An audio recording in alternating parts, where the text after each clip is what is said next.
ਧੰਨ ਸਾਹਿਬ ਸ੍ਰੀ ਗੁਰੂ ਗ੍ਰੰਥ ਸਾਹਿਬ ਜੀ ਮਹਾਰਾਜ ਦੀ ਪਾਵਨ ਗੋਦ ਵਿੱਚ ਬਿਰਾਜਮਾਨ ਗੁਰੂ ਰੂਪ ਖਾਲਸਾ ਜੀ ਸਾਹਿਬਾਂ ਦੀ ਦਿੱਤੀ ਫਤਿਹ ਪ੍ਰਵਾਨ ਕਰੋ। ਵਾਹਿਗੁਰੂ ਜੀ ਕਾ ਖਾਲਸਾ, ਵਾਹਿਗੁਰੂ ਜੀ ਕੀ ਫਤਿਹ। ਸ੍ਰੀ ਦਸਮ ਗ੍ਰੰਥ ਸਾਹਿਬ ਦੇ ਬਾਰੇ, ਉਸ ਦੇ ਸੰਬੰਧ ਵਿੱਚ ਆਪ ਜੀ ਦਾ ਇਹ ਉਪਰਾਲਾ ਇੱਕ ਫਰਜ਼ ਦੀ ਪੂਰਤੀ ਹੀ ਨਹੀਂ, ਬਲਕਿ ਜੇ ਕਿਹਾ ਜਾਏ कि हजूर की अपनी बख्शिश सदका ये होया है तो अतकथनी नहीं होगी। श्री दसम ग्रंथ साहब संबंधी विचार करदे कुछ गल्लां याद आंदियां हन। वैसे तो डॉक्टर हरपाल सिंह जी ने बहुत कुछ कह दिता और कुछ कहने को लगता नहीं कि उसका इतिहासक पक्ष, उसका पिछोकड़, वो सारा कुछ ही विच उन्होंने कवर किया है। पर यह अगाध कथा है, अगर एक एक लफ्ज़ भी लैके उसकी व्याख्या की जाए तो शायद पूरी नहीं हो सकती। पटना साहब की मैनू गल याद आती है, बहुत पुरानी गल है कि उत्थे दसम पातशाह का प्रकाश दिवस सी। उत्थे जिहड़े प्रधान साहब सन वो गरेवाल साहब सन, ठेकेदार सन, तो उत्थे उन्होंने प्रकाश उत्सव के उत्ते सरदार कपूर सिंह, महेंद्र सिंह खन्ना ते बीबी निर्लेप कौर को सद्या। सरदार कपूर सिंह जिस वेले बोलन लगे तो उन्होंने पहला लफ्ज़ ही बोलिया सी सिख होमलैंड। तो उस समय प्रधान साहब स्टेज पर आए, कह लगे सरदार साहब ये तख्त साहब है, इत्थे तुसी कोई पॉलिटिक्स की गल ना करो। सरदार कपूर सिंह ने जिन्होंने नेड़ियों वेख्या है तो उन्होंने प्रधान साहब का हाथ फड़ लिया, बांह फड़ ली, कह लगे कि जे तो तुहाडे मन च शक है कि कपूर सिंह को हुक्म दे के चुप करा लोगे तो यह तुहाडी बड़ी वड्डी गलती है, दलील नाल समझा दो, मैं नहीं बोलांगा। कह लगे तुसीं तख्त साहब की कमेटी के प्रधान हो, तुसीं ये दसो कि तख्त साहब ते आम गुरुद्वारे की फर्क है। हरमंदर साहब मौजूद सी, उत्थे अकाल तख्त साहब की लोड़ पै गई सी कि गुरु हरगोबिंद साहब हरमंदर साहब के विचों बैठ के हुक्मनामे नहीं जारी कर सकते सी। ये वो स्थान है जिथों गुरु साहब ने हुक्मनामे जारी किए, जिथों सारी साड़ी जिंदगी दियाँ अमली गल्लां उत्थों जारी होईयां। और तुसी मैनू इत्थों कह रहे हो कि तख्त साहब की स्टेज है, मैं इत्थों सिख राजनीति की गल ना करा। यही रहस्य है, रमज है श्री हरमंदर साहब ते श्री अकाल तख्त साहब का। मैनू भी जापता है शायद यही रहस्य और रमज जिहड़ी है वो श्री गुरु साहब, श्री गुरु ग्रंथ साहब ते श्री दसम ग्रंथ साहब की, इन्हां दे आपसी तलक दी, इन्हां दे आपसी रिश्ते दी। जिहड़ियां गल्लां श्री गुरु ग्रंथ साहब दे विच जिस ढंग नाल नहीं कहियां गईयां, उसकी व्याख्या श्री दसम ग्रंथ साहब दे विच वो सारी गल की गई। जितने इन्हां दे विच हवाले आए हैं, 4 पदार्थ की मंग असी करते हाँ तो श्री गुरु ग्रंथ साहब दे विच मुख तौर के उत्ते सारी मानवता लिए एक हवाला है, एक रैफरेंस है, वो जिहड़ी धर्म की और मोक्ष की गल करता है। पर उन्हां दोनों के नाल नाल अमली रूप दे विच ये जिहड़े बाकी दे 2 पदार्थ हैं, इन्हां दी अगर गल है तो वह श्री दसम ग्रंथ साहब दे विच है। श्री अकाल तख्त साहब खालसे का तख्त है, खालसे की रहत का केंद्र है, खालसे का जरा बख्तर है, खालसे का कवच है। श्री गुरु ग्रंथ साहब सारी मानवता ਲਈ है। मानवता दे विच खालसा भी आंदा है, ये नहीं कि उसका ग्रंथ नहीं है, पर उसके नाल सिख हुंदियां होया, एक इंसान हुंदियां होया खालसे के जिहड़े फर्ज हैं, जिहड़े उसके फराइज हैं, उसकी पूर्ति श्री दसम ग्रंथ साहब के विचों ही सानू प्राप्त होगी। दूसरा नुकता जो मैनू समझ आ रहा है, जो इस पिछोकड़ देखदे होया कि इस्लाम दे विच एक गल कहते हैं कि तुसी मस्जिद के बारे बोल लो, खुदा के बारे तुसी जो मर्जी कर लो, जो मर्जी कहना है कह लो, पर बाशोबा मुहम्मद होशियार, मुहम्मद के बारे गल करन लग्या तुसी खबरदार रहो। पर हैरानी है, शायद सानू इतनी खुल मिल गई है कि जदों असी गुरु साहब की गल करिए ਜਦੋਂ ਅਸੀਂ ਗੁਰੂ ਸਾਹਿਬ ਦੇ ਬਾਰੇ ਕੋਈ ਵਿਚਾਰ ਕਰੀਏ ਤਾਂ ਸਾਡੇ ਕੁਝ ਵੀਰਾਂ ਨੂੰ ਇਤਨੀ ਖੁੱਲ੍ਹ ਮਿਲ ਜਾਂਦੀ ਹੈ ਕਿ ਉਹ ਉਹਨਾਂ ਦਾ ਚਰਿੱਤਰ ਹਨਨ ਕਰਨ ਤੋਂ ਵੀ ਬਾਜ਼ ਨਹੀਂ ਆਉਂਦੇ, ਗੁਰੇਜ਼ ਨਹੀਂ ਕਰਦੇ। ਸ਼ਾਇਦ ਉਹਨਾਂ ਨੂੰ ਇਹ ਅਹਿਸਾਸ ਹੋਣਾ ਸ਼ੁਰੂ ਹੋ ਗਿਆ ਹੈ ਕਿ ਸਿੱਖ ਉਹ ਨਹੀਂ ਰਹੇ ਜੋ ਪਹਿਲੇ ਸਨ, ਉਹ ਸਿੱਖ ਨਹੀਂ ਰਹੇ ਜਿਹੜੇ ਪਹਿਲੇ ਆਪਣੇ ਗੁਰੂ ਦੀ ਨਿੰਦਾ ਬਰਦਾਸ਼ਤ ਨਹੀਂ ਕਰਦੇ ਸਨ।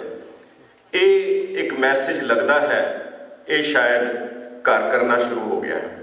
ਨਹੀਂ ਤਾਂ ਗੁਰੂ ਸਾਹਿਬ ਦੀ ਜੋ ਹਸਤੀ ਹੈ, ਗੁਰੂ ਸਾਹਿਬ ਦਾ ਜੋ ਜਵਾਲ ਹੈ, ਗੁਰੂ ਸਾਹਿਬ ਦੀ ਜੋ ਸ਼ਖਸੀਅਤ ਹੈ, ਮੈਂ ਤਾਂ ਹੈਰਾਨ ਹਾਂ 250-200 ਸਾਲ ਦੇ ਕਰੀਬ ਪਹਿਲੇ ਲਖਨਊ ਦੇ ਇਲਾਕੇ ਦਾ ਰਹਿਣ ਵਾਲਾ ਅਗਰ ਉਹ ਇੱਕ ਸ਼ਾਇਰ ਸੀ ਜਿਹੜਾ ਮੁਸਲਮਾਨ ਸ਼ਾਇਰ ਸੀ, ਨਜ਼ੀਰ ਅਕਬਰ ਆਬਾਦੀ, ਤਕਰੀਬਨ 200 ਸਾਲ ਪਹਿਲੇ ਜਦੋਂ ਖਾਲਸਾ ਜੂਝ ਰਿਹਾ ਹੈ, ਉਹ ਲਖਨਊ ਦੇ ਇਲਾਕੇ ਵਿੱਚ ਵੀ ਰਹਿੰਦਾ ਹੋਇਆ ਹਜ਼ੂਰ ਦੇ ਬਾਰੇ ਜਦੋਂ ਗੱਲ ਕਰਦਾ ਹੈ ਤਾਂ ਉਸ ਦੀ ਸ਼ਰਧਾ ਔਰ ਉਸ ਦਾ ਸਤਿਕਾਰ ਦੇਖ ਕੇ ਸਿਰ ਝੁਕਦਾ ਹੈ। ਉਹ ਕਹਿੰਦਾ ਹੈ कहते नानक शाह जिन्हें वो पूरे हैं आगाह गुरु, मकसूद मुराद उम्मीद सभी बरलाते हैं दिलखाह गुरु, नित लुत्फ़ो करम से करते हैं हम लोगों का निर्वाह गुरु, इस बख्शिश के इस अजमत के हैं बाबा नानक शाह गुरु, सब सीस निवार अरदास करो और हरदम बोलो वाह गुरु। ये शरधा है, ये तरीका है, ये तहजीब है, ये तमीज़ है कि जे गुरु के बारे गल कर रहे हैं। होर तो होर पिछे जे ही कोई बहुती देर भी नहीं हुई, 60-70 साल या 80 साल पुरानी गल है, जेकर अले यारखा जोगी रहमानी भी गुरु साहब के बारे लिखता है तो उसके लफ्ज़ भी हैं करतार की सौगंध है, नानक की कसम है, जितनी भी हो तारीफ गोबिंद की वो कम है, हर चंद मेरे हाथ में पुरजोर कलम है, सतगुर के लिखूं वसफ कहाँ ताबे रकम है, एक आंख से क्या बुलबुला कुल बहर को देखे, सागर को या मझधार को या लहर को देखे। ये शरधा है। पर साडे ओ वीर जिहड़े भुल गए हैं उन्हां बारे की कहा जा सकता है, किहड़ा लफ्ज़ वरतिया जाए जिहड़े कि गुरु साहब के बारे भी इतने कुछ लफ्ज़ वरतन तो गुरेज नहीं कर रहे। बहुत सुंदर गुरदित सिंह कुंदन ने साडे दीन दुनी दे मालक हैं गुरु गोबिंद सिंह साहब, उन्होंने संपूर्णता दी है। संपूर्णता की जदों असीं गल करते हाँ तो इतराज़ कर रहे हैं कि इसका मतलब पहले संपूर्ण नहीं सी, कि उस तो पहले नहीं सी जिहड़ी हुण संपूर्णता हुई है। बिल्कुल नहीं सी।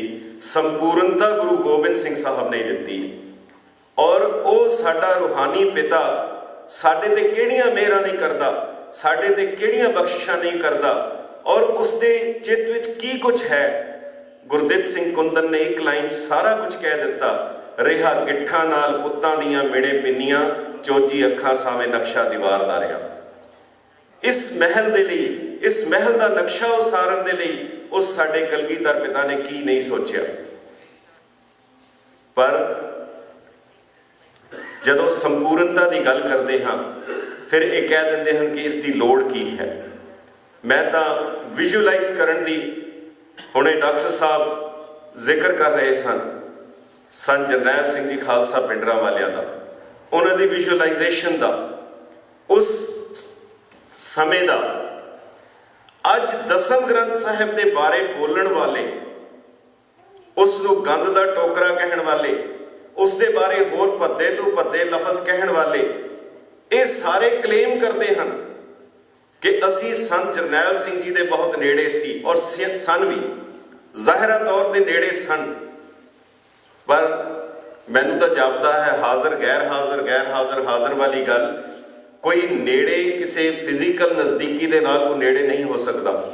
और ये सन पर इन्हां दी अज दीयां गल्लां सुन के, इन्हां दे अज दे अल्फाज सुन के मैनू इस तरह जापदा है, मैं एक विजुअलाइज करने की कोशिश कर रहा सी, वो खाका सामने लियाण की कोशिश कर रहा सी कि संत जरनैल सिंह कथा कर रहे होण बचित्र नाटक की, संत जरनैल सिंह कथा कर रहे होण चंडी दी वार की, और ये जिहड़ा शख्स है ये कह देने गंद का टोकरा है, उसके बाद वो की नज़ारा होना सी। मैं तो सिर्फ ये सोच रहा सी। साहिब श्री दसम ग्रंथ साहिब के अलावा उसके बिना, श्री दसम ग्रंथ साहिब के बिना अगर कोई नक्शा खिंचण की कोशिश करे तो मैनू तो इस तरह जापता है जिवें किसी नूं बगैर काठी वाली साइकिल के उत्ते चढ़ा दिता जाए। 6 बाणियां सिख नूं सिख बनाउण लई, सिख नूं सिख कायम रखण लई जरूरी हैं। पौड़ियां तो हैं, पर उसके नाल जिहड़ी अरदास है, जिहड़ी अरदास की पौड़ी है, हुण जे सीधा अर्थमैटिक देखिए, इन्हां दे विचों 6 दे विचों 4 बाणियां साहिब श्री गुरु गोबिंद सिंह साहब की उन्हां दी पावन कलम तो उचरियां, उन्हां दे मुखारबिंद तो उचरियां बाणियां हैं। और अज उसी चीज़ के उत्ते अटैक है, उन्हां बाणियां दे उत्ते ही अटैक है, ताकि सिख नूं उसके विरसे तो महरूम कर दिता जाए। कारण पिछोकड़ विच डॉक्टर साहब ने RSS का नाम लिया। मैं स्पष्ट करा, RSS राष्ट्रीय सिख संगत की कॉन्स्टिट्यूशन मौजूद है, संविधान उन्होंने मौजूद है, जिहड़ा उन्होंने छापिया है, उस दे विच दसम पातशाह की बाणी की एक तुक भी नहीं है। जे है तो गुरु ग्रंथ साहिब दे विचों है। उन्होंने मोनोग्राम, उन्होंने लोगो जिहड़ा है, उसके उत्ते भी बाबर बाणी का लिखिया है कि बाबर बाणी फिर गई, उसका जिक्र आता है। उन्होंने केवल गुरु ग्रंथ साहिब की बाणी नूं ही आधार बनाया है, उसके विचों ही वो लैंदे हैं। नहीं तो दसम ग्रंथ साहिब की कोई बाणी किसी तुक का भी जिक्र राष्ट्रीय सिख संगत वाले नहीं करते हैं।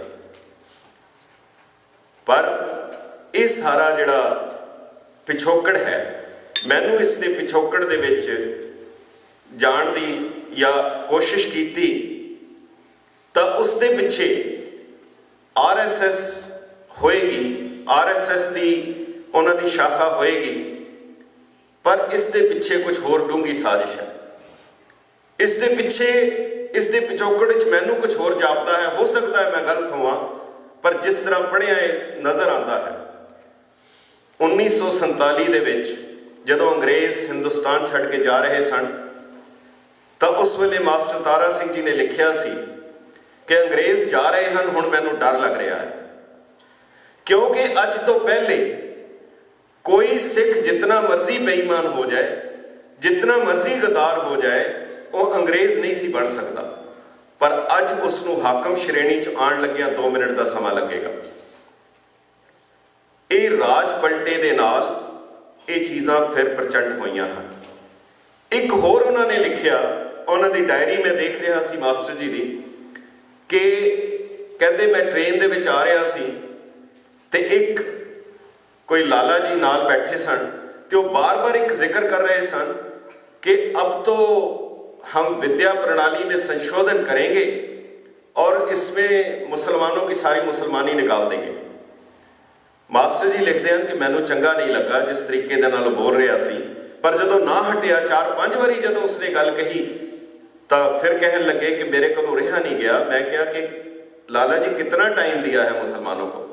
कहने लगा हम विद्या प्रणाली में संशोधन करेंगे और 5 वर्ष में इनकी सारी मुसलमानी निकाल देंगे। मास्टर जी कहने लगे फिर तुसी सानू कितना टाइम देता है? कहने लगे नहीं, आप तो हैं ही हिंदू, आपको तो कोई ज़रूरत ही नहीं। दरअसल ये जिहड़ी सोच सी, ये सोच स्वामी दयानंद सरस्वती दी सी, जिहड़ी कि आर्या समाज का संस्थापक सी। रहन वाला गुजरात का, पंजाब दे विच सिख उसनूं लैके आए और इसलिए लैके आए सी कि वह ब्राह्मणों के खिलाफ बोलता सी, कर्मकांड के खिलाफ बोलता सी। पर इत्थे आके जदों उसने थोड़ी जी ग्राउंड बना ली, तो उसने आंदे उसने पैंदे सार जदों अपनी किताब लिखी सत्यार्थ प्रकाश, उस दे विच उसने 5 नुकते दिते। अज दसम ग्रंथ साहिब के बारे इतराज़ करन वाले हू बहू वही 5 नुकते चुक रहे हैं। जिहड़े दयानंद ने 125 साल पहले जिहड़े 5 नुकते चुके सन, बिल्कुल 5 नुकते उही हुण दे पंथ दोखी भी उही नुकते लैके अगे तुर रहे हैं। उसका पहला नुकता सी, ये जो गुरु साखियां हैं ये सारे दे सारे गपोड़े हैं, पहली गल। और तुसी वेखो जिहड़ा साडे बच्चियां नूं खोज भरपूर पुस्तकां दित्तियां जा रही हैं, उस दे विच गुरु नानक साहब की गल होएगी तो किसी भी साखी का जिक्र नहीं होएगा। जिहड़े स्थान ननकाना साहब के पंथ तो विछड़ गए हैं, किसी स्थान का जिक्र नहीं होएगा, किसी जगह का जिक्र नहीं होएगा। मैनू जापदा है जो गल कह रहा सी, शायद उस गल नूं इत्थे अगे तोरिया जा रहा है। हुणे हुणे दमदमा साहब के रह चुके जथेदार उन्होंने भी पिछे ਜਿਹੇ ये कह दिता कि गुरु गोबिंद सिंह साहब की गुरियाई तो पहले दे सानू कोई गल नहीं करनी चाहिए, उन्होंने जन्मदिन उन्होंने प्रकाश दिवस नूं भी नहीं मनाना चाहिए। अज तो पिछले जन्म की गल कर रहे सी, असी सुन के अपने ज्ञान विच वाधा कर रहे सी। वो तो कह रहे सन कि गुरु साहब के प्रकाश की गल भी नहीं करनी चाहिए क्योंकि गुरु बाद विच बने हैं। ये कितनी डूंगी साजिश है। पर हुण हमला कोई टोपीधारी या बोधीधारी नहीं करेगा। हुण जिहड़ा हमला होएगा या हो रहा है वो गात्रे किरपान पा के दूरी दस्तार सजा के विच वड़ के हमला होएगा। दूसरी गल जो कह रहा है दयानंद सरस्वती ने जो लिखी, वो कहता है कि गुरु तेग बहादुर के पुरखों को मुसलमानों ने तंग किया, इसलिए गुरु गोबिंद सिंह ने कहा कि मुझे देवी ने वर दिया है तुम मुसलमानों से लड़ो। एक कारण दिता है। पंजाबी यूनिवर्सिटी के डॉक्टर फौजा सिंह जिस वेले सन, गुरु तेग बहादुर साहब की तीसरी शताब्दी के मौके उन्होंने एक थीसिस देने की कोशिश की कि गुरु तेग बहादुर साहब की शहादत तिलक जंजू की खातर नहीं हुई, उसका कोई जिक्र नहीं किया। उन्होंने ये लिखा कि वो वक्त के हुकूमत के खिलाफ उन्होंने जोड़ा एक्शन सी वो कानून के मुताबिक उन्होंने सज़ा दी गई। और ये जोड़ा उन्होंने लेख सी गुरु तेग बहादुर साहब की तीसरी शताब्दी के मौके के उत्ते गुरु नानक देव यूनिवर्सिटी के जर्नल ऑफ सिख स्टडीज़ के पलेठे अंक में छपया। इसका जवाब सरदार कपूर सिंह ने दिता, पंथ विच रोला भी पिया। पर जो साड़ी जिस तरह की हालत है तो उसके बाद काफ़ी उन्होंने उत्ते जिसले दबाव पिया तो उन्होंने उसका कोरिजेंडम और जोड़ा छापिया वो लिखा कि गुरु तेग किसी भी इंसीडेंट का जिक्र करने लई आत्म कथा तो वध कोई भरोसेयोग स्रोत नहीं हो सकता। सो मैनू गुरु गोबिंद सिंह साहब की आत्म कथा में वर्णित जी गुरु तेग बहादुर साहब की शहादत है उसनों मैनू इग्नोर नहीं सी करना चाहिए। ये उन्होंने अपना कोरिजेंडम छाप लिया। उन्होंने चले जाने तो बाद 1975 तो हुण बाद हुण फिर दोबारा कहा जा रहा है कि ये तिलक जंजू राखा प्रपताका जिहड़ी है ये बाणी नहीं है, ये गुरु साहब की नहीं है। उन्होंने शहादत नूं मुड़ शहादत करन दा वो जिहड़ा उन्होंने एविडेंस है जिहड़ी उन्होंने गवाही है उसनूं मिटाउण दी फिर कोशिश की जा रही है। इन्हां गल्लां नूं देख के भाई संतोख सिंह जी की वो गल याद आती है कि खोरू पाए कुबच को पाखे दुखत करन गांधली काखे सो चख मारत रहे कुपत्ते। इन्हों कुछ भी हासिल नहीं होना, ये जो मर्जी कर लैन। श्री दसम ग्रंथ साहिब की बाणी साड़ी जिंदगी का अमल है, सानू जीवन दान देण लई है। सिख नूं सिख बनाउण लई, सिख नूं सिख कायम रखण लई ये बाणी श्री दसम पातशाह की बाणी के बिना ना किसी को सिख बनाया जा सकता है ना सिख कायम रखा जा सकता है। इस विच कोई किसी किस्म का कोई भी जिहड़ा है वो शक नहीं रहा। तो दूसरी चीज़ एक होर मैं छोटा जिहा एक बेनती करनी चाहांगा कि जदों कुत्ते दे उत्ते कोई वट्टा सुटता है या सोटी मारता है तो वह उस वट्टे या सोटी दे उत्ते चक मारता है। पर शेर की बिरती इसके उल्ट होंदी है, उसका कारण लभदा है, जिथों आया है उस पासे झपट्टा मारता है। सानू निश्चित तौर के उत्ते उस स्रोत को बंद करना पएगा कि किस स्रोत के उत्तों ये गल आ रही है। सो स्वामी दयानंद सरस्वती ने जिहड़ा सोर्स है, और खुशकिस्मती नाल मैं तो खुशकिस्मती कहांगा कि श्रोमणी गुरुद्वारा प्रबंधक कमेटी ने इस पुस्तक के बारे इसनूं बंद कराने बारे इससे कानूनी चाराजोई करने के लिए कानूनी कमेटी भी बनाई है और उन्होंने लीगल नोटिस भी उसको दे दिता है जिहड़ा पब्लिशर है। सो उसने एक तो जन्म साखियां सारियां रद्द कीतियां, दूसरी उसने गुरु तेग बहादुर साहब की शहादत नूं उसने कंडेम किया, तीसरी उसने भगौती की जिहड़ी गल सी उसनूं उसने रद्द किया, ते फिर उसके बाद उसने जिहड़ा चौथा अमल है वो ककारां दे बारे कहता है कि ये जिहड़े हन ये वक्त के हिसाब नाल सन, हुण इन्हां दी लोड़ नहीं। बल्कि इत्थे ही नहीं लिखता, वो ककारां दे बारे लफ्ज़ वरतदा है कि जैसे वाम मार्गियों ने 5 मकार चला दिए। वाम मार्गियों के 5 मकार किहड़े हन? मीन, मैथुन, मदिरा, मुद्रा, बांस। वो कहता है जैसे वाम मार्गियों ने 5 मकार चला दिए, गुरु गोबिंद सिंह ने 5 ककार चला दिए, अब इनकी कोई आवश्यकता नहीं है। सो हू बहू वही हमला, वही सारी चीज हुण हो रही है। और जिस तरह डॉक्टर साहब कह रहे सी कि अगला हमला गुरु ग्रंथ साहिब ते हुंदा है, मैं सतगुर सच्चे पातशाह साहिब श्री गुरु ग्रंथ साहिब की हजूरी विच हां, जिहड़े एक मिशनरी कॉलेज दे बहुत सीनियर उन्होंने करता धरता वो मैनू कह रहे सन, साडे कोल मान सरोवर वालियां दी एक चिट्ठी आई है और उहदे च उन्होंने गुरु ग्रंथ साहिब दीयां 500 गलतियां सानू लभ के दित्तियां हन। कोई बहुता दूर नहीं है। हाँ, उहदे पद छेद, उहदे उच्चारण, उहदियां संधि विछेद जिहदे ते डॉक्टर साहब नूं बहुत इतराज़ होया, इन्होंने बहुत उहदे ते काम भी किया है, वो ऑलरेडी शुरू हो चुका है कि पहला इस दे ते शक पैदा करो, उस दे बाद फिर इस ते डायरैक्ट हमला करो, फिर इस दे विच जिहड़ियां बाणियां हन उस दे उत्ते हमला करो। सो दरअसल साडे सारे स्ट्रक्चर नूं ही ढा ढेरी करन दी एक बहुत डूंगी साजिश है। शायद इन्हां बंदियां नूं जिहड़े अगे लगे हन कदी किसी वेले समझ आएगी कि नहीं आएगी, पर एक गल तां है, ये मोहरी नहीं हन, ये मोहरे जरूर हन।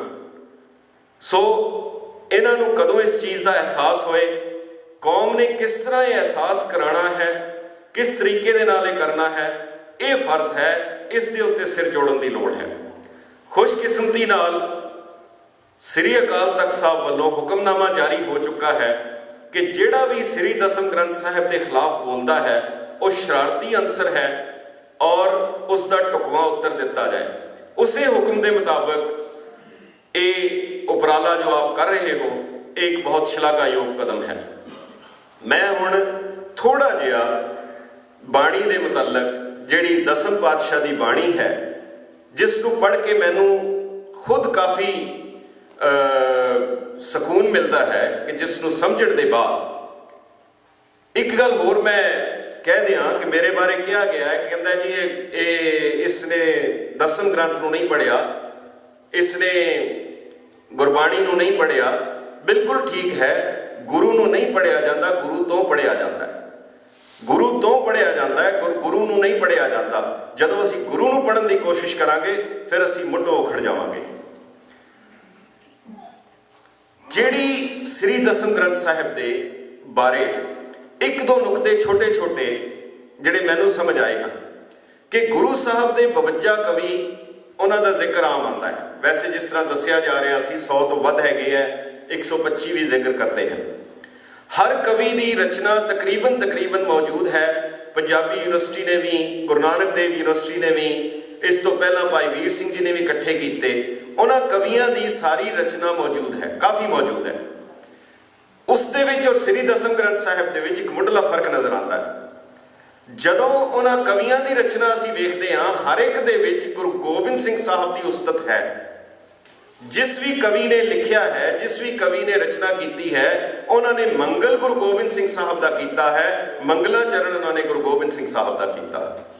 पर श्री दसम ग्रंथ साहिब दे विच एक भी तुक गुरु गोबिंद सिंह साहब की उस्तत विच नहीं है, एक भी तुक नहीं है। श्री हरमंदर साहब की दखणी बाही के उत्ते लगा होया वार श्री भगवती जी की, उसकी जिहड़ी पहली पौड़ी दर्ज है वो तेग बहादुर सिमरिए कर नौ निधि आवे ताए तक है, इस तो अगे नहीं है। जिस तो साफ जाहिर है कि यह गुरु गोबिंद सिंह साहब की कलम तो श्री मुखवाक बाणी है। गुरु गोबिंद सिंह साहब का जिक्र पंथ ने बाद विच जोड़िया है, गुरु साहब ने केवल गुरु तेग बहादुर साहब तक का ही जिक्र किया है। पहली गल, पूरे दसम ग्रंथ दे विच किधरे भी गुरु गोबिंद सिंह साहब की उस्तत विच कोई लफज नहीं। गुरु नानक साहब तो लैके गुरु तेग बहादुर साहब का जिक्र बचित्र नाटक विच भी आता है। श्री नानक अंगद करमाना, अमरदास अंगद पहचाना, अमरदास रामदास कहायो, साधन लखा मूड़ नहीं पायो, मूर्खा नूं यह गल समझ नहीं आ सकती। उन्होंने मूर्ख क्या है, मूड़ है जिहड़े इस नुकते नूं नहीं समझ सकणगे। एक तां ये जिहड़ी गल है कि श्री दसम ग्रंथ साहिब दे विच जिक्र किहदा, दूसरा जिहड़ा बहुत अहम है कि पूरे दसम ग्रंथ साहिब दे विच उस्तत तां कीती गई है, अवतारां दी, देवतियां दी, करैक्टर्स दी उस्तत है पर स्तुति नहीं है। उस्तत ते स्तुति विच बुढ़ला फर्क है। स्तुति प्रेयर है, आराधना है। उस्तत जिहड़ी है उस तरह के गुरु ग्रंथ साहिब दे विच गुरमुख बांधे सेत विधाते गुरमुख राम का जिक्र किया है। जे वो कथा जुग जुग अटल है, अगर गुरु ग्रंथ साहिब दे विच जिक्र आ गया कि सीता लै गया दैसरो लक्ष्मण मुओ सराप, अगर गुरु ग्रंथ साहिब विच अंकित हो गया तो यह तो अटल आपे हो गई। जे राम गयो रावण गयो गल आ गई तो अटल तो है ही, इसको किहड़ा मिटा सकता है। जब तक दुनिया रहेगी तो यह लफज नाल आएगा, मूर्ख रावण क्या लै गया। उहदे नाल मूर्ख लफज लगना ही लगना है। जिन्नी देर तक ये संसार है, जिन्नी देर तक सिख हैं, जिन्नी देर तक गुरु ग्रंथ साहिब का पाठ है, ये लफज वरते जाएंगे। पर पूरे श्री दसम ग्रंथ साहिब दे विच किधरे भी किसी भी सिवाए अकाल पुरख दे, किसी होर शख्सियत की, किसी होर व्यक्ति की स्तुति नहीं है, उदी आराधना नहीं है। जिस तरह जिक्र भी कर रहे सन कि तैं ही दुर्गा साज के दैंतां दा नाश कराया, तैथों ही बल राम लै नाल बाणा दै सरकाया। ये हुण कितने स्पष्ट हैं कि कौन है जिसदे कोलों इन्हां सारियां ने वर लिया।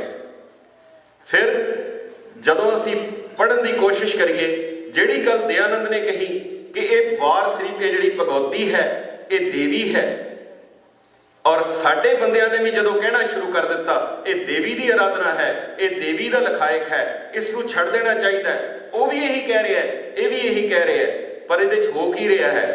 श्री दसम ग्रंथ साहिब वो भगवती किसका जिक्र कर रहे हैं?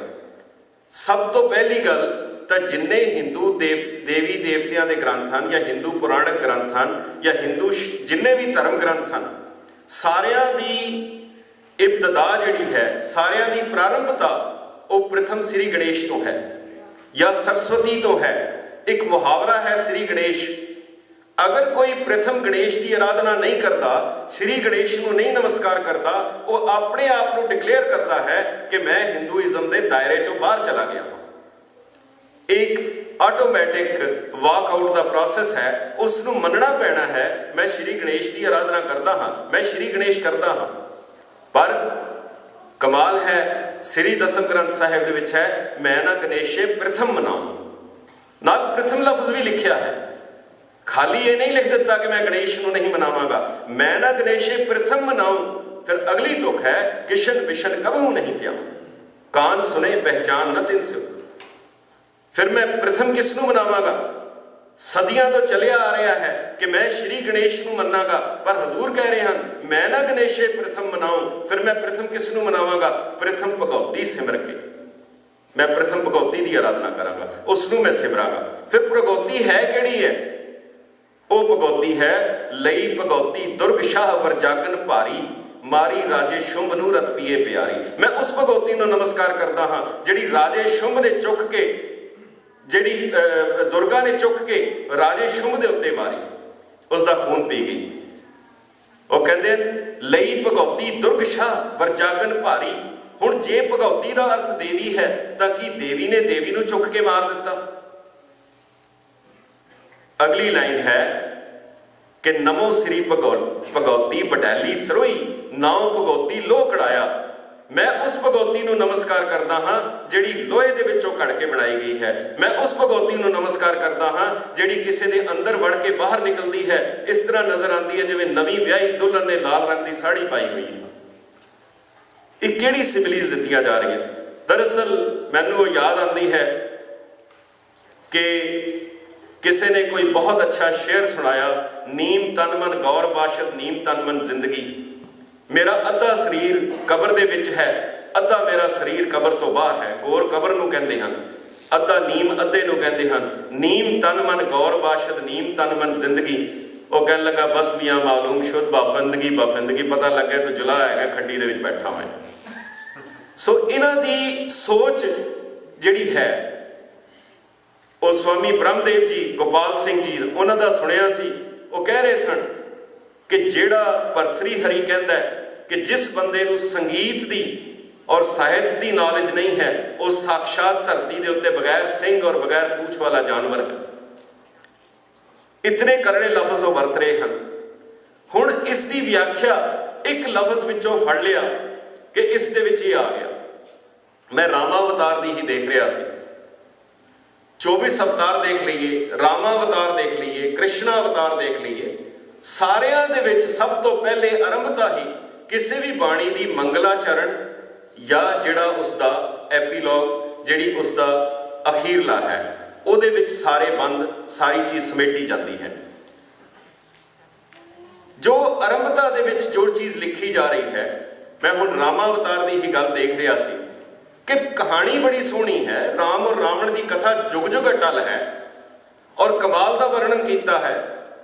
ग्राउंड वही है, बैकग्राउंड भी वही है, पर उसके आयाम चेंज कर देते हैं। जिस तरह डॉक्टर पन्नू साहब दस रहे सन, उसकी डायमेंशनस चेंज कर दी गई और डायमेंशनस भी कितने कमाल नाल चेंज हुई हैं कि रामावतार की कहानी लिखदे उस साहित्य को किस रूप में वर्णन दे रहे हैं। सानू उस रामायण नालों अगर ये रामावतार असी पढ़ के इसकी कथा कर दईए, जे व्याख्या कर दईए, सानू फिर होर किधरे जाण की लोड़ भी नहीं पेगी। मंदोदरी रावण की वोटी वो कह रही है रावण नू, तू दे दे उसकी जनानी वापस, तू क्यों लैके आ गया, तू की करनी है रख के। हजूर ने अपनी कलम तो सारा वर्णन किया है, लिख रहे हैं। तो जो अगों जवाब रावण दे रहा है, रावण वाच लिखिया है, जिहड़ी गल गुरु ग्रंथ साहिब दे विच है कि चंद सूरज जाके तप्त रसोई बैसंतर जाके कपड़े धोई, वही गल उहदे च लिखी है। रावण कहता चौर चंद्रंग करंग छत्र सूरज धरंग वेद ब्रह्मा ररंग द्वार मेरे, पाक पावन करण नीर वर्णंग वर्ण जच विद्या धरंग कीन चेरे। हू बहु वही लाइना गुरु ग्रंथ साहिब दियां हैं। तो वह कहती है देखो बाकी गल्लां छड्डो, काव्यक चित्रण देखो, एक कलम दे नाल कितना सोहना नज़ारा वो खिंच रहे हैं।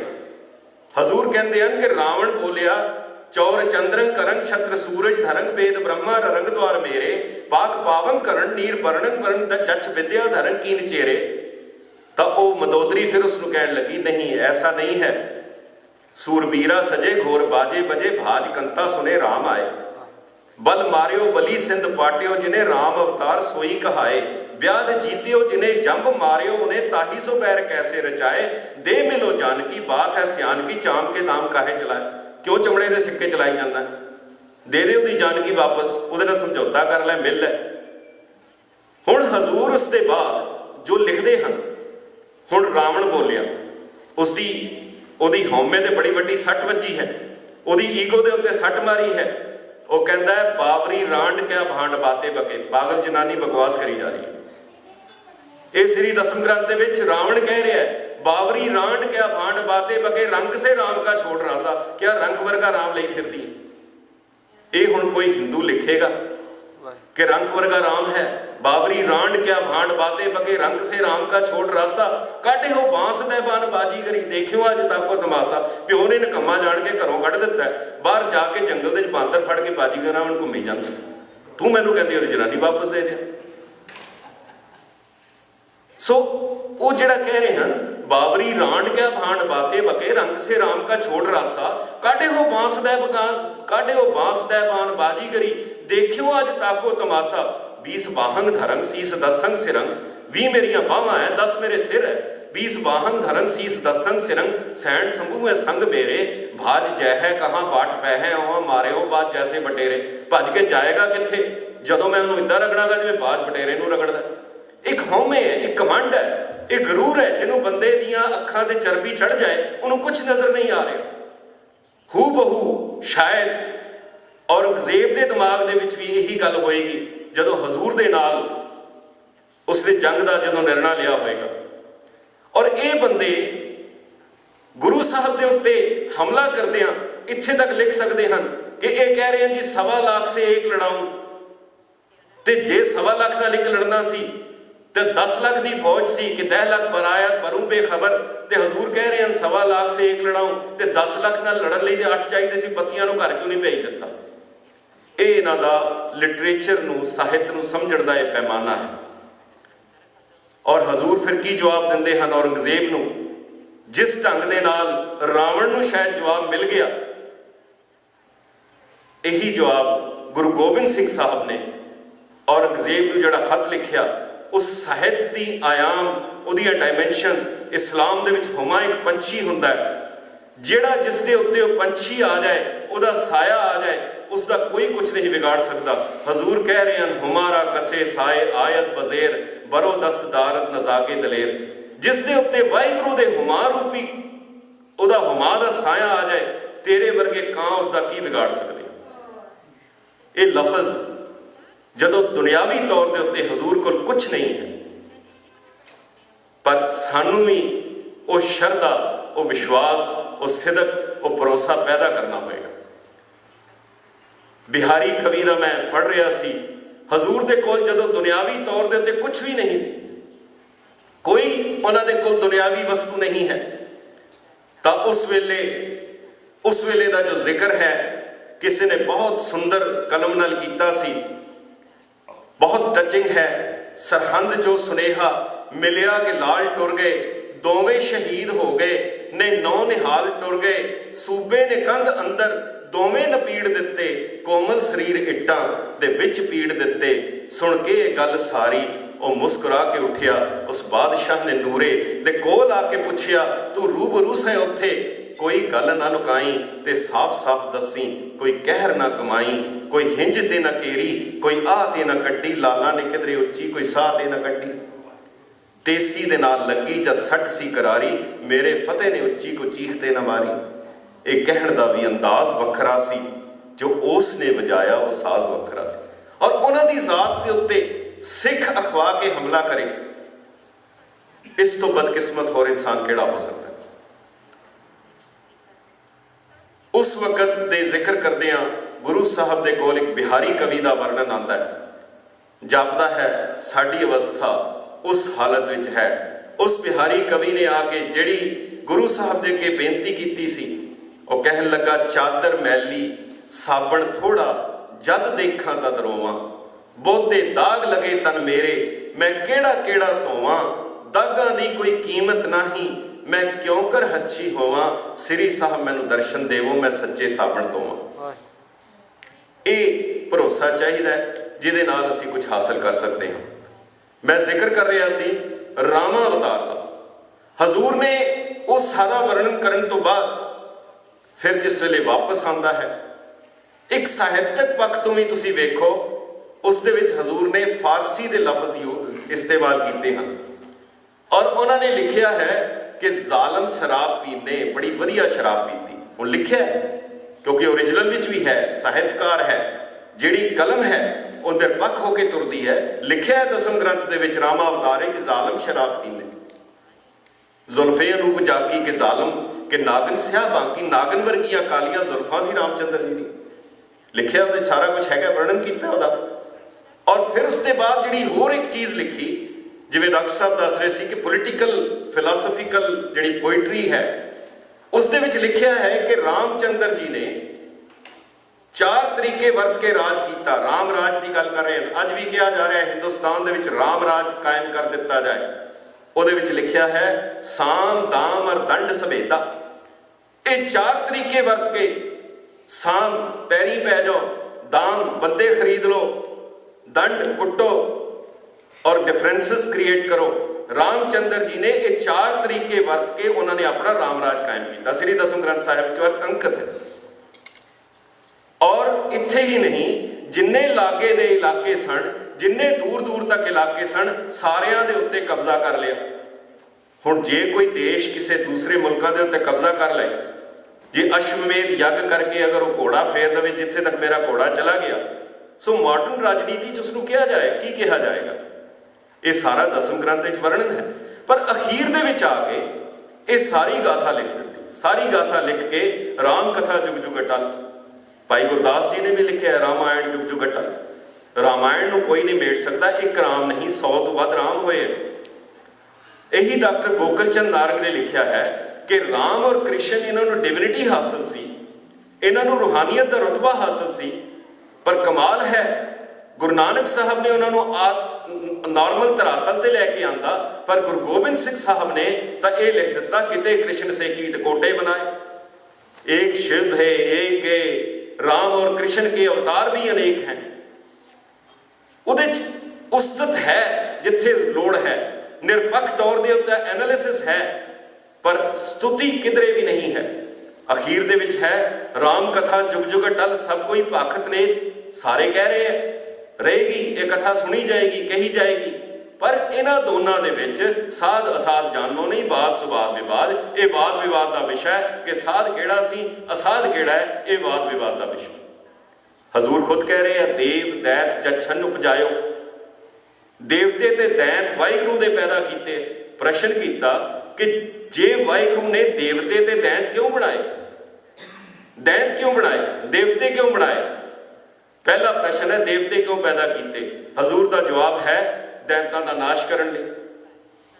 ਇਹ ਤਾਂ ਕਮਾਲ ਦੀ ਫਿਲਾਸਫੀ ਜਿਹੜੀ ਹਜ਼ੂਰ ਨੇ ਦਿੱਤੀ ਹੈ, ਦੇਵਤੇ ਪੈਦਾ ਕੀਤੇ ਦੈਤਾਂ ਦਾ ਨਾਸ਼ ਕਰਨ ਲਈ। ਫਿਰ ਪ੍ਰਸ਼ਨ ਆਇਆ ਤੇ ਜੇ ਇਹਨਾਂ ਦਾ ਨਾਸ਼ ਹੀ ਕਰਨਾ ਸੀ, ਜੇ ਦੈਤ ਮਾਰਨੇ ਹੀ ਸਨ, ਫਿਰ ਦੈਤ ਕਿਉਂ ਪੈਦਾ ਕੀਤੇ? ਫਿਰ ਜਵਾਬ ਹੈ ਦੇਵਤਿਆਂ ਦਾ ਕਮੰਡ ਤੋੜਨ ਲਈ। ਜੇ ਦੈਤ ਨਹੀਂ ਹੋਣਗੇ ਤਾਂ ਫਿਰ ਉਹਨਾਂ ਦਾ ਕਮੰਡ ਕਿਸ ਤਰ੍ਹਾਂ ਟੁੱਟੇਗਾ? ਫਿਰ ਰੋਵੇ ਰਾਮ ਨਿਕਾਲਾ ਭਇਆ ਦੀ ਗੱਲ ਕਿੱਦਾਂ ਪੂਰੀ ਹੋਏਗੀ? ਫਿਰ ਇੰਦਰ ਕਿੱਦਾਂ ਗਿੜਗੜਾ ਕੇ ਉਸਦੇ ਕੋਲ ਆਏਗਾ, ਔਰ ਉਹ ਇੰਦਰ ਉਸਨੂੰ ਗਿੜਗੜਾਉਂਦੇ ਹੋਏ ਦੇਖ ਕੇ ਉਹ ਕਿਸ ਤਰ੍ਹਾਂ ਉਸਨੂੰ ਹੱਸੇਗੀ? ਇਹ ਦੁਰਗਾ, ਇਹ ਅਗਰ ਨਹੀਂ ਹੋਏਗਾ, ਅਗਰ ਸੁੰਭ ਨਿਸੰਭ ਨਹੀਂ ਹੋਣਗੇ ਤਾਂ ਇੰਦਰ ਦਾ ਇਹ ਹਾਲ ਨਹੀਂ ਹੋਏਗਾ। ਇੰਦਰ ਨੂੰ ਗਾਵਨ ਤੁਧਰੋਂ ਇੰਦਰ ਇੰਦਰਾਸਣ ਬੈਠੇ ਦੇਵਤਿਆਂ ਦਰ ਨਾਲੇ। ਇੰਦਰ ਨੂੰ ਇੰਦਰਾਸਣ ਦੇਣ ਵਾਲਾ ਵੀ ਅਕਾਲ ਪੁਰਖ ਹੈ, ਪਰ ਸੁੰਭ ਨਿਸੰਭ ਕੇ ਭੇਜ ਕੇ ਉਸਨੂੰ ਧੱਕੇ ਮਾਰ ਕੇ ਸੜਕ ਦੇ ਉੱਤੇ ਲਿਆਉਣ ਵਾਲਾ ਵੀ ਅਕਾਲ ਪੁਰਖ ਹੈ। ਇਹ ਬੰਦਾ ਆਪਣੇ ਆਪ ਨੂੰ ਸਮਝ ਲੈਂਦਾ। ਮੈਨੂੰ ਜਾਪਿਆ ਹੈ ਸ੍ਰੀ ਅਕਾਲ ਉਸਤਤ ਦੇ ਵਿੱਚ ਗੁਰੂ ਸਾਹਿਬ ਦੀ ਸਾਰੀ ਫਿਲਾਸਫੀ ਜਿਹੜੀ ਮੈਨੂੰ ਸਮਝ ਆ ਰਹੀ ਹੈ, ਉਹ ਇੱਕ ਛੰਦ ਦੇ ਵਿੱਚ ਵਰਣਨ ਹੈ ਕਿ ਕਹੂੰ ਦੇਵਤਾਨ ਕੇ ਦੀਵਾਨ ਮੇਂ ਬਿਰਾਜਮਾਨ, ਕਹੂੰ ਦਾਨਵਾਨ ਕੋ ਗੁਮਾਨ ਮਤ ਦੇਤ ਹੋ। ਪੂਰੀ ਫਿਲਾਸਫੀਕਲ ਉਹਦਾ ਐਨਾਲਿਸਿਸ ਜਿਹੜਾ ਹੈ, ਮੈਨੂੰ ਲੱਗਦਾ ਹੈ ਕਿ ਤੱਤ ਸਾਰ ਇਹ ਹੈ ਕਿ ਵਾਹਿਗੁਰੂ ਜਿਹੜਾ ਹੈ ਕਿਧਰੇ ਤੇ ਦੇਵਤਿਆਂ ਦੇ ਦੀਵਾਨਾਂ 'ਚ ਬਿਰਾਜਮਾਨ ਨਜ਼ਰ ਆਉਂਦਾ ਹੈ। ਕਹੂੰ ਦੇਵਤਾਨ ਕੇ ਦੀਵਾਨ ਮੇਂ ਬਿਰਾਜਮਾਨ, ਕਹੂੰ ਦਾਨਵਾਨ ਕੋ ਗੁਮਾਨ ਮਤ ਦੇਤ ਹੋ। ਕਿਧਰੇ ਜਿਹੜਾ ਹੈ ਉਹ ਵੱਡੇ ਵੱਡੇ ਦਾਨੀ ਪੁਰਸ਼ਾਂ ਨੂੰ ਕਮੰਡ ਦਾ ਦਾਨ ਦੇ ਕੇ ਉਹਨਾਂ ਦਾ ਸਤਿਆਨਾਸ਼ ਕਰਵਾ ਦਿੰਦਾ। ਕਹੂੰ ਦੇਵਤਾਨ ਕੇ ਦੀਵਾਨ ਮੇਂ ਬਿਰਾਜਮਾਨ, ਕਹੂੰ दानवान को गुमान मत देत हो, कहूँ इंद्र राजा को मिलत इंद्र पदवी सी, कहूँ इंद्र पदवी छपाए छीन लेत हो। सारी दुनिया कह रही है कि सानू वाहिगुरू शुभ विचार दवे। सारी दुनिया की अरदास है, सारी दुनिया की ये ख्वाहिश है कि सानू चंगे विचारां दी सोझी मिले। पर कमाल है गुरु गोबिंद सिंह साहब कहते हैं, हे वाहिगुरू तू मैनू शुभ विचारां दे विचार दे, मैनू भैड़े विचारां दे विचार भी दे दे। कतहूँ विचार अविचार को विचारत हो, कहूँ निज नार पर नार के निकेत हो, कहूँ वेद रीत कहूँ तासो विपरीत कहूँ, त्रिगुण अतीत कहूँ सरगुण समेत हो। ये जो दुनियावी खेड है, ये जो बचित्र नाटक है, ये जो सिलसिला है, तो हजूर उसकी क्लोजिंग करते हैं कि साध साध जानो नहीं, बाद सुबाद विवाद, ग्रंथ सकल पूर्ण की ओ भगवत कृपा प्रसाद। और फिर अगला की है, इस दे नाल दियां तुकां हन जिहड़ी साडी नितनेम दा हिस्सा है। सगल द्वार को छाड़ के गहो तुहारो द्वार, बाहे गहे की लाजस गोबिंद दास तुहार। उस तो पहले हन सवैया पाए गहे जबते तुमरे, तबते को आंख तेरे नहीं आन्यो। राम रहीम पुराण कुरान अनेक कहे, मत एक न मान्यो। रामावतार की क्लोजिंग हो रही और मैं हैरान हाँ प्रिंसीपल हरभजन सिंह ने जदों उन्होंने वो लिखिया, अपनी किताब लिखी, पहला वो शहीद सिख मिशनरी कॉलेज के प्रिंसीपल रहे, पर जदों किताब लिख रहे हैं जानबूझ के इस अखीरले दोहेरे नूं वो जिहड़ा इग्नोर करते हैं, ओमिट करते हैं। एक बहुत वड्डी नाइंसाफी है, बददयानती है, वो उत्थे तक ही खत्म कर देते हैं। राम कथा जुग जुग अटल तक लिखी है। ये जिहड़ा अगला है इसका जिक्र नहीं कर रहे। फिर एक होर अनपढ़ बंदा गलती कर जाए, जे पढ़िया होवे गुनाहगार ते ओमी साध ना मारिए। वो प्रिंसीपल रहे, श्रोमणी कमेटी के प्रचारक रहे और बड़ी शिद्दत नाल उन्होंने लिखिया कि पूरे किधरे भी गुरबाणी दे विच वाहिगुरू नूं काल नहीं लिखिया गया। डॉक्टर साहब का सबजैक्ट है इन्हां दा काल दे उत्ते, इन्हां दी किताब भी है। वो कहते हैं काल नहीं लिखिया गया। सरबलो ग्रंथ दे विच खालसा काल पुरख की फौज है, अकाल पुरख नहीं है। खालसा काल पुरख की फौज ये जिक्र है। हजूर कह रहे हैं केते कछ मछ केते उनको करत पछ, केते अछ वछ होए सपछ उड़ जाएंगे, केते नभ बीच अछ पछ को करेंगे पछ, केतक प्रत्यक्ष होए पचाए खाए जाएंगे, जल कहाँ थल कहाँ गगन के गौन कहाँ, काल के बनाए समय काल ही चबाएंगे। बनाने वाला नाश करने वाला एक है, ये कोई 3 हिस्सों च वंडिया होया गॉड नहीं है कि जनरेटर ऑपरेटर ते डिस्ट्रॉयर वखरा वखरा है। ये ब्रह्मा विष्णु महेश नहीं है, जिन तुम भेजे तिन्हें बुलाओ वाली गल है। काल के बनाए सबे काल ही चबाहेंगे, तेज जो तेज मैं तेज जैसे तेज लीन, ताही ते उपज सबे ताही में समाहेंगे। हजूर कितना स्पष्ट उसदे विच करते हैं। हुण जे कृष्ण अवतार की गल कर रहे सन, बड़ा लंबा लिखा है जिक्र, बहुत सोहना जिक्र किया है। उस दे विच भी जिहड़े छंद आए हैं ਸਾਹਿਤਕ तौर के उत्ते भी उन्हां दा कोई मुकाबला नहीं हो सकता, कोई उस दूरी तक पहुँच भी नहीं सकता। कैसी बजी बांसरी सो ऐसी बजी बांसरी, उसका जो जिक्र है। पर अखीर दे विच आके जो उसका भी सिट्टा जो निकलता है कि श्री कृष्ण अपनी जिंदगी दे विच अखीरले समय दे विच उन्होंने महाभारत करवाया, बहुत वड्डी जंग हुई, हज़ारां बंदे मर गए, हिंदुस्तान वर्चुअली तबाह हो गया। पर अखीरली जिंदगी दे विच श्री कृष्ण एक नवा रूप अपनाते हैं, वो हुण रणछोड़ जी बन जाते हैं। गुजरात दे विच मंदिर हैं, गुजरात दे विच तुसीं जाओ, सब तो वध नाम जिहड़ा है वो रणछोड़ जी है। एक श्री कृष्ण का एक नाम है, भगवान का एक नाम है रणछोड़ जी। उन्होंने रण छड़ दिता है। पर हजूर लिख रहे हैं, कृष्ण अवतार दी अंत करते हैं, अवर वासना नाहे प्रभ धर्म जद गोचारे। और की करते हैं, कृष्ण अवतार की गल कर रहे हैं। जिस कृष्ण का अंतिम रूप रणछोड़ जी है, उत्थे कह रहे हैं अत ही रण में तब जूझ बर। ये निशाना दे रहे हैं, प्लॉट वही लिया है।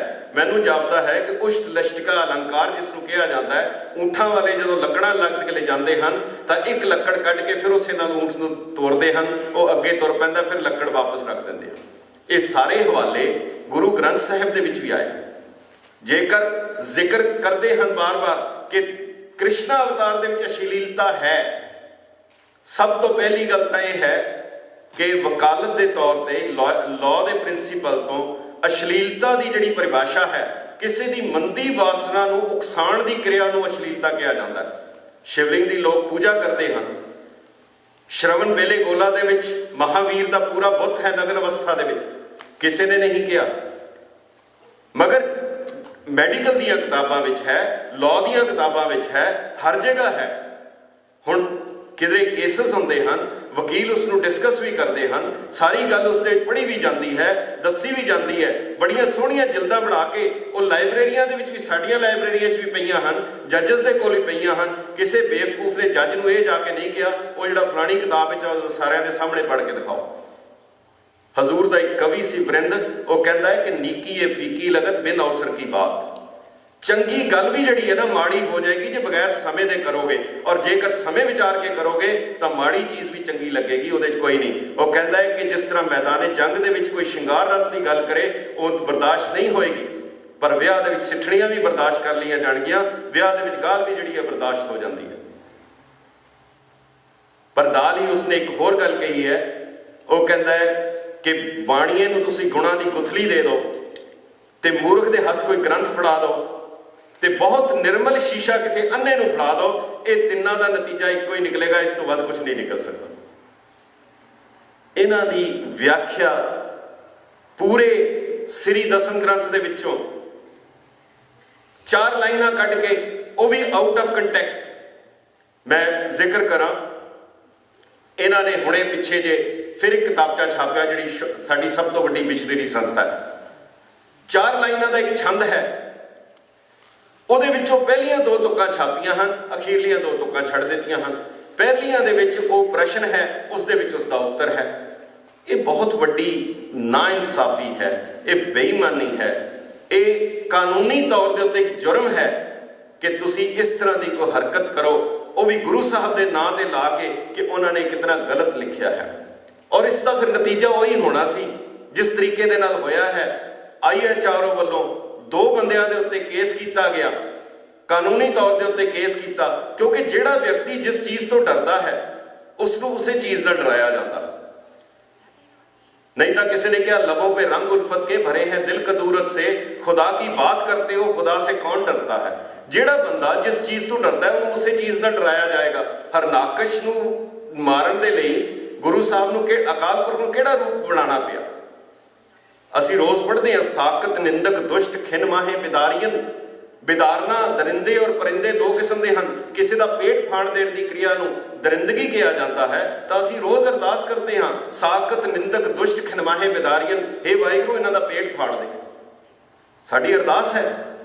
ਸੋ ਜਿਹੜੀ ਚੀਜ਼ ਤੋਂ ਡਰਦਾ ਹੈ ਉਸ ਨੂੰ ਉਸ ਚੀਜ਼ ਨਾਲ ਡਰਾਉਣਾ ਪਏਗਾ, ਉਸ ਨੂੰ ਉਸ ਚੀਜ਼ ਨਾਲ ਉਸ ਨੂੰ ਕਾਬੂ ਕਰਨਾ ਪਏਗਾ।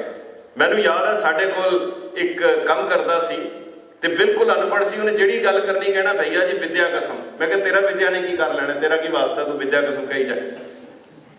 ਤੇ ਸ਼ਾਇਦ ਇਹੀ ਗੱਲ ਮੈਨੂੰ ਅੱਜ ਚੇਤੇ ਵੀ ਆ ਰਹੀ ਹੈ। ਸੰਤ ਜਰਨੈਲ ਸਿੰਘ ਜੀ ਨੂੰ ਵੀ ਜਿਸ ਵੇਲੇ ਅਦਾਲਤ ਵਿੱਚ ਪੇਸ਼ ਕੀਤਾ ਗਿਆ ਸੀ ਤੇ ਉਹਨਾਂ ਦੇ ਅੱਗੇ ਵੀ ਪੋਥੀ ਲਿਆ ਕੇ ਰੱਖੀ ਗਈ ਤੇ ਕਹਿਣ ਲੱਗੇ ਕਿ ਇਹਦੇ ਉੱਤੇ ਹੱਥ ਰੱਖ ਕੇ ਕਹੋ, ਸਹੁੰ ਚੁੱਕੋ ਜੋ ਕਹੋਗੇ ਸਹੀ ਕਵਾਂਗਾ। ਹੁਣ ਕਨਸੈਪਟ ਕਲੀਅਰ ਹੈ, ਨਿਸ਼ਾਨਾ ਕਲੀਅਰ ਹੈ। ਸੰਤ ਕਹਿਣ ਲੱਗੇ ਇਹ ਕੀ ਹੈ? ਕਹਿੰਦੇ ਜੀ ਸ਼ਬਦਾਂ ਦੀ ਪੋਥੀ ਹੈ, ਇਸ ਤੇ ਹੱਥ ਰੱਖ ਕੇ ਕਹੋ। ਕਹਿੰਦੇ ਮੈਂ ਤਾਂ ਨਹੀਂ ਕਹਿੰਦਾ, ਮੈਂ ਇਸ ਤੇ ਨਹੀਂ ਹੱਥ ਰੱਖਾਂਗਾ। ਕਹਿੰਦੇ ਕਿਉਂ? ਕਹਿੰਦੇ ਗੀਤਾ ਮੰਗਾਓ, ਗੀਤਾ ਤੇ ਹੱਥ ਰੱਖਾਂਗਾ। ਉਹ ਕਹਿੰਦੇ ਗੀਤਾ ਕਿਉਂ? ਕਹਿੰਦੇ ਹਿੰਦੂਆਂ ਦਾ ਗ੍ਰੰਥ ਗੀਤਾ ਹੈ ਤੇ ਕਨਸਟੀਟਿਊਸ਼ਨ 'ਚ ਲਿਖਿਆ ਭਾਰਤ ਦੇ ਸੰਵਿਧਾਨ 'ਚ ਸਿੱਖ ਹਿੰਦੂ ਹੈ, ਤੇ ਜੇ ਸਾਡਾ ਗ੍ਰੰਥ ਹਿੰਦੂਆਂ ਦਾ ਗ੍ਰੰਥ ਗੀਤਾ, ਮੈਂ ਗੀਤਾ ਤੇ ਹੱਥ ਰੱਖਾਂਗਾ, ਮੈਂ ਇਹਦੇ ਤੇ ਨਹੀਂ ਹੱਥ ਰੱਖਾਂ। ਰੌਲਾ ਪੈਂਦਾ ਰਿਹਾ, ਕਾਫੀ ਦੇਰ ਹੁੰਦੀ ਰਹੀ। ਉਹ ਕਹਿੰਦੇ ਜਾਂ ਤੁਸੀਂ ਲਿਖ ਦਿਓ ਕਿ ਅਸੀਂ ਹਿੰਦੂ ਨਹੀਂ ਹੈਗੇ, ਫਿਰ ਮੈਨੂੰ ਕੋਈ ਇਤਰਾਜ਼ ਨਹੀਂ, ਮੈਂ ਗੁਰੂ ਗ੍ਰੰਥ ਸਾਹਿਬ ਤੇ ਹੱਥ ਰੱਖ ਕੇ ਕਰ ਦਾਂਗਾ। ਸੋ ਸਭ ਤੋਂ ਪਹਿਲੇ ਸਾਨੂੰ ਜਿਹੜਾ ਹੈ ਆਪਣਾ ਕਨਸੈਪਟ ਜਿਹੜਾ ਹੈ, ਕਨਸੈਪਚੁਅਲੀ ਅਸੀਂ ਕਲੀਅਰ ਹੋ ਜਾਈਏ, ਉਸ ਦੇ ਬਾਅਦ ਫਿਰ ਸਾਨੂੰ ਕੋਈ ਬਹੁਤਾ ਭੁਲੇਖਾ ਨਹੀਂ ਹੋਏਗਾ। ਪਰ ਇਸ ਤਰੀਕੇ ਦੇ ਨਾਲ ਔਰ ਇਤਨੀ ਵੱਡੀ ਮਤਲਬ ਅਵਗਿਆ ਕਰ ਦੇਣੀ ਔਰ ਇੱਥੇ ਤੱਕ ਲਿਖ ਦੇਣਾ ਕਿ ਇਹ ਦਸਮ ਗ੍ਰੰਥ ਭਾਈ ਮਨੀ ਸਿੰਘ ਜੀ ਨੇ ਲਿਖਿਆ, ਬਾਅਦ ਵਿੱਚ ਬਾਬਾ ਦੀਪ ਸਿੰਘ ਨੇ ਆਪਣੀ ਰੁਚੀ ਦਾ ਵਿੱਚ ਸਮਾਨ ਮਿਲਾ ਦਿੱਤਾ। ਹੁਣ ਬਾਬਾ ਦੀਪ ਸਿੰਘ ਦੀ ਰੁਚੀ ਕੈਸੀ ਹੋਏਗੀ, ਭਾਈ ਮਨੀ ਸਿੰਘ ਦੀ ਰੁਚੀ ਕੈਸੀ ਹੋਏਗੀ? ਇਹ ਇੱਕ ਬਹੁਤ ਵੱਡੀ, ਮੈਨੂੰ ਲੱਗਦਾ ਹੈ ਕਿ ਇਹ ਬਹੁਤ ਵੱਡੀ ਤੋਹੀਨ ਹੈ। ਤਾਂ ਇਤਨੇ ਵਿਚਾਰਾਂ ਕਰਦਿਆਂ ਹੋਇਆਂ ਅਖੀਰ ਦੇ ਵਿੱਚ ਡਾਕਟਰ ਬਲਬੀਰ ਸਿੰਘ ਜੀ ਨੇ ਜੋ ਲਿਖਿਆ ਹੈ, ਮੈਨੂੰ ਉਹ ਬਹੁਤ ਪ੍ਰੇਰਨਾਦਾਇਕ ਲੱਗਦਾ ਹੈ ਕਿ ਸਾਹਿਬ ਸ੍ਰੀ ਦਸਮ ਗ੍ਰੰਥ ਸਾਹਿਬ ਦੇ ਵਿੱਚ, ਇਸ ਦੇ ਵਿੱਚ ਐਸੇ ਅੰਗਾਰੇ ਹਨ ਜਿਹੜੇ ਅਸੀਂ ਅਵਗਿਆ, ਆਪਣੀ ਅਗਿਆਨਤਾ ਦੀ ਸਵਾਹ ਦੇ ਵਿੱਚ ਦੱਬੇ ਹੋਏ ਹਨ। ਜਦੋਂ ਅਸੀਂ ਇਹ ਅੰਗਾਰੇ, ਜਦੋਂ ਅਸੀਂ ਆਪਣੀ ਅਗਿਆਨਤਾ ਦੀ ਇਹ ਸਵਾਹ ਜਦੋਂ ਹਟਾ ਦਿੱਤੀ, ਤਾਂ ਇਹਨਾਂ ਦੇ ਵਿੱਚੋਂ ਇੰਨਾ ਭਾਂਬੜ ਮੱਚੇਗਾ ਕਿ ਗੁਰੂ ਗੋਬਿੰਦ ਸਿੰਘ ਸਾਹਿਬ ਦੀ ਉਹ ਕ੍ਰਾਂਤੀ ਦਾ ਨਿਸ਼ਾਨਾ ਜਿਹੜਾ ਹੈ ਉਹ ਪੂਰਾ ਹੋ ਜਾਏਗਾ। ਕਬੀਰ ਸਾਹਿਬ ਦੀ ਉਹ ਗੱਲ ਯਾਦ ਆਉਂਦੀ ਹੈ। ਕਬੀਰ ਸਾਹਿਬ ਨੂੰ ਕਿਸੇ ਨੇ ਕਿਹਾ ਸੀ ਕਿ ਕੀ ਰਾਮ ਨਹੀਂ ਹੋਏਗਾ ਤਾਂ ਬੱਚੇ ਪੈਦਾ ਨਹੀਂ ਹੋਣਗੇ, ਫਸਲਾਂ ਤੋਂ ਫਸਲਾਂ ਨਹੀਂ ਉੱਗਣਗੀਆਂ, ਸੰਸਾਰ ਦਾ ਕਿਹੜਾ ਕੰਮ ਹੈ ਜਿਹੜਾ ਨਹੀਂ ਹੋਏਗਾ? ਤਾਂ ਉਹਨਾਂ ਨੇ ਕਿਹਾ, ਕਬੀਰ ਸਾਹਿਬ ਕਹਿਣ ਲੱਗੇ ਕਿ ਜੇ ਉਤਲੀ ਮੰਜ਼ਿਲ ਦਾ ਹਾਲ ਜਾਣਨਾ ਹੈ ਜਾਂ ਤੇ ਅਸੀਂ ਜਿਹੜੇ ਉੱਤੋਂ ਆਏ ਹਨ ਅਸੀਂ ਉਹਨਾਂ ਦੀ ਗੱਲ ਸੁਣ ਲਈਏ, ਜਾਂ ਫਿਰ ਅਸੀਂ ਆਪ ਜਾ ਕੇ ਉੱਤੋਂ ਦੇਖ ਲਈਏ। ਜਿਹੜੇ ਉੱਤੋਂ ਆ ਕੇ ਦੱਸ ਰਹੇ ਹਨ ਉਹ ਤਾਂ ਕਹਿ ਰਹੇ ਹਨ ਹੈ ਆਖਾਂ ਕੋਟ ਕੋਟ, ਉਹ ਤਾਂ ਕਹਿ ਰਹੇ ਹਨ ਹੈ, ਪਰ ਤੂੰ ਉਹਨਾਂ ਦੀ ਗੱਲ ਨਹੀਂ ਮੰਨ ਰਿਹਾ। ਫਿਰ ਦੂਸਰਾ ਇਹ ਰਹਿ ਗਿਆ ਕਿ ਅਸੀਂ ਉੱਤੇ ਜਾਵਾਂਗੇ, ਉਸ ਵੇਲੇ ਜੇਕਰ ਰੱਬ ਹੋਇਆ ਫਿਰ ਤਾਂ ਤੂੰ ਮਾਰਿਆ ਗਿਆ, ਜੇ ਨਹੀਂ ਹੋਇਆ ਤੇ ਮੈਂ ਤੇਰੇ ਵਰਗਾ ਤੇ ਹਾਂ ਹੀ। ਸਾਨੂੰ ਕੋਈ ਸ਼ੱਕ ਨਹੀਂ, ਪੰਥ ਨੂੰ ਕੋਈ ਸ਼ੱਕ ਨਹੀਂ।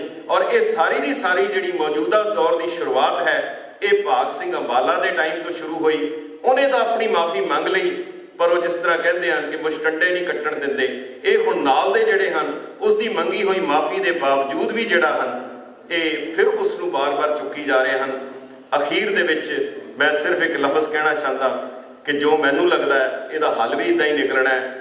ਕਾਫੀ ਪੁਰਾਣੀ ਗੱਲ ਹੈ, ਦਾਸ ਹਜ਼ੂਰ ਸਾਹਿਬ ਗਿਆ, ਨਿਹੰਗਾਂ ਦੀ ਛਾਉਣੀ ਸੀ ਉੱਥੇ ਇੱਕ ਬਹੁਤ ਬਜ਼ੁਰਗ ਨਿਹੰਗ ਸਿੰਘ ਸਨ।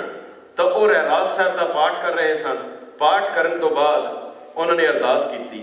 ਅਰਦਾਸ ਦੇ ਵਿੱਚ ਜਦੋਂ ਉਹਨਾਂ ਨੇ ਲਫ਼ਜ਼ ਬੋਲੇ, ਜਹਾਂ ਜਹਾਂ ਖਾਲਸਾ ਜੀ ਸਾਹਿਬ ਤਹਾਂ ਤਹਾਂ ਰਚਿਆ ਰਿਆਇਤ, ਦੇਖ ਦੇਖ ਫਤਿਹ ਬਿਰਦ ਕੀ ਬੈਜ ਪੰਥ ਕੀ ਜੀਤ, ਜੋ ਅੜੇ ਸੋ ਚੜੇ ਜੋ ਸ਼ਰਨ ਪਰੇ ਸੋ ਤਰੇ, ਲੰਡੀ ਪੁੱਚੀ ਸ਼ੁਰ ਖਾਲਸਾ ਜੀ ਕੇ ਬੋਲ ਬਾਲੇ। ਉਹ ਸਾਡਾ ਹਾਸਾ ਨਿਕਲ ਗਿਆ। ਉਹਨੇ ਫੜ ਲਿਆ, ਕਹਿੰਦਾ ਤੁਸੀਂ ਪਾਮਰ ਹੋ, ਤੁਸੀਂ ਵਿਘਨ ਪਾਇਆ। ਉਹ ਮੈਨੂੰ ਪਤਾ ਅਸੀਂ ਕਿਸ ਤਰ੍ਹਾਂ ਉੱਥੋਂ ਜਾਨ ਬਚਾਈ ਸੀਗੀ। ਸੋ ਇਹ ਹੱਲ ਇਹੀ ਹੈ। ਤੇ ਅਖੀਰ ਦੇ ਵਿੱਚ ਮੈਂ ਜਿਸ ਤਰ੍ਹਾਂ ਅੱਜ ਦੇ ਸਮਾਗਮ ਦੇ ਉੱਤੇ ਜੋ ਮੈਨੂੰ ਜਾਪਦਾ ਹੈ, ਸੱਚਖੰਡ ਸ੍ਰੀ ਹਰਿਮੰਦਰ ਸਾਹਿਬ ਦਾ ਜੋ ਹੁਕਮਨਾਮਾ ਹੈ ਅੱਜ ਦਾ, ਬਿਲਕੁਲ ਇਹੀ ਹੈ, ਗੁਰੂ ਸਾਰਿਆਂ ਦੇ ਉੱਤੇ ਕਿਰਪਾ ਕਰੇ। ਰਾਗ ਬਿਲਾਵਲ ਮਹਿਲਾ ਪੰਜਵਾਂ, ਦੋਪਦੇ ਕਰ ਨੌਵਾਂ, ਇੱਕ ਓਂਕਾਰ ਸਤਿਗੁਰ ਪ੍ਰਸਾਦ ਆਪੇ ਮੇਲ ਲਏ। जब ते शरण तुम्हारी आए तब ते दोख गए, रहाओ तज अभिमान अचिंत बिरानी साधे शरण पे। जब जब नाम तुम्हारो प्रीतम तो तन ते रोग खए, महामुगध अजान अज्ञानी राखे धार दे। कहो नानक गुरपूरा भेटियो आवन जान रहे। ये हजूर दा सानू असीस है, असी उसते तालिबकार बनीए। असी अरदास करिए कि सानू डोलन ते राखो प्रभु नानक दे कर हथ। थोड़े जे समय दे विच ही ये दूसरी बार संगत दे जो दर्शन करन दा माण दिता है, इसलिए आप दा बहुत बहुत धन्यवाद। नहीं तो मेरा हाल तो उस तरह होंदा है, बात पहली मुलाकात में इतनी आगे बढ़ी कि बात पहली मुलाकात से आगे ना बढ़ी, दूजी बार नहीं होंदी। पर बहुत बहुत आप दा धन्यवाद। होइयां भुल्लां चुक्कां दी खिमा। ते डॉक्टर साहब दे बाद बोलण दा तां कोई है नहीं सी, पर जिस तरह संगत ने सिर ते हथ रखिया, वाहिगुरू जी का खालसा वाहिगुरू जी की फतेह। बोले